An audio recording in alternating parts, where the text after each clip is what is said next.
Hello everyone and welcome back to Flying Through the Gyroplane Flying Handbook. This video will be the last from the second chapter, which is all about aerodynamics.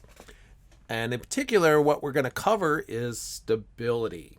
So obviously, for the most part, whatever kind of aircraft we're flying, we like things that are stable, because if you have a stable aircraft and it gets disturbed, maybe by some turbulence, etc., it tends to return to its previous condition. And we kind of like that. Otherwise, we can get a machine that's sort of a handful to fly.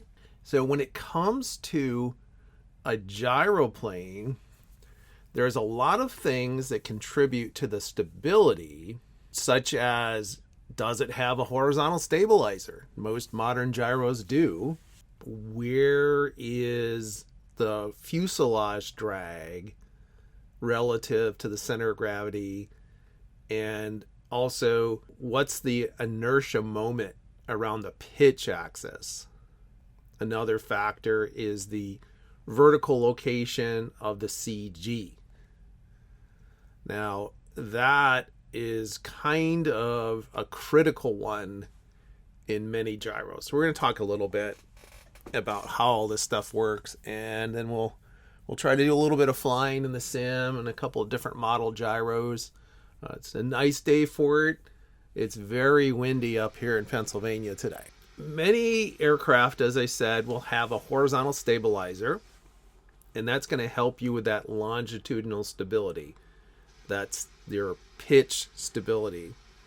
And it's going to be better at higher speeds, and the reason for that is that you're going to be producing more of a force on that surface. So anytime you have a kind of airfoil, the amount of lift that it produces is proportional to the square of your speed. So once you get going a little bit faster, you'll have more authority on that surface, on that stabilizer. You might say, what are you talking about? Because it's a fixed surface. That's true, but it's an airfoil. So it's going to help you stay in place, if you will, better the faster that you go. So another factor, as we said, is the fuselage drag.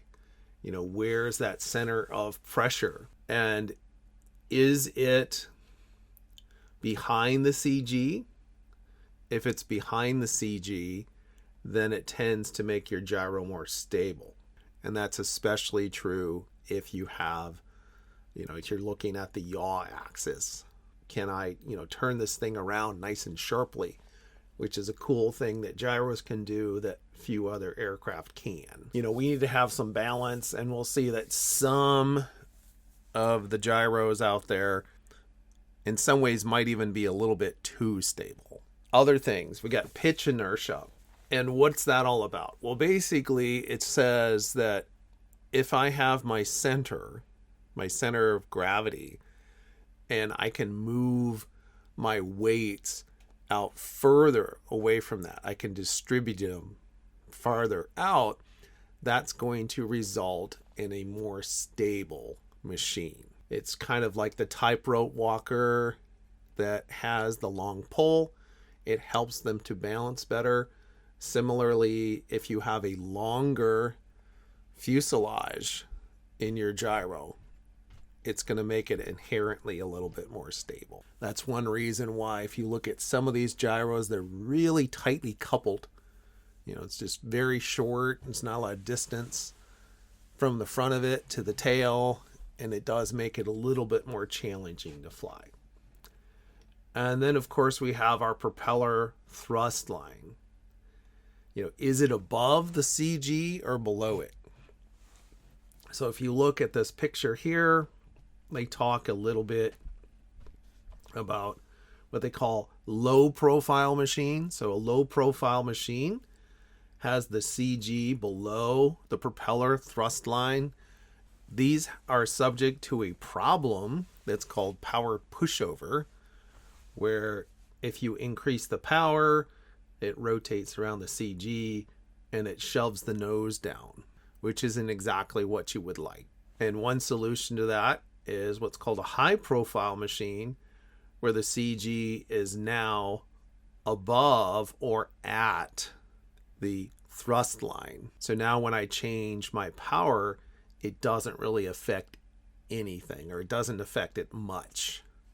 Certainly doesn't torque it over when I increase the power, or have the nose come up substantially when I reduce power. So high profile machine, you can see it looks kind of tall. Now, other ways that you can get this effect, you have like a dropped keel, which is pretty common in modern gyros. I guess we have somewhat of a dropped keel here as well. And that's going to make this a little bit better. And if you have a well-behaved machine, it should fly well, and it should be able to get trimmed. So I should be able to trim a proper aircraft so that if it gets disturbed, it wants to return to its trimmed condition. All right, so let's go ahead and do some flying and see how stable or not certain machines can be.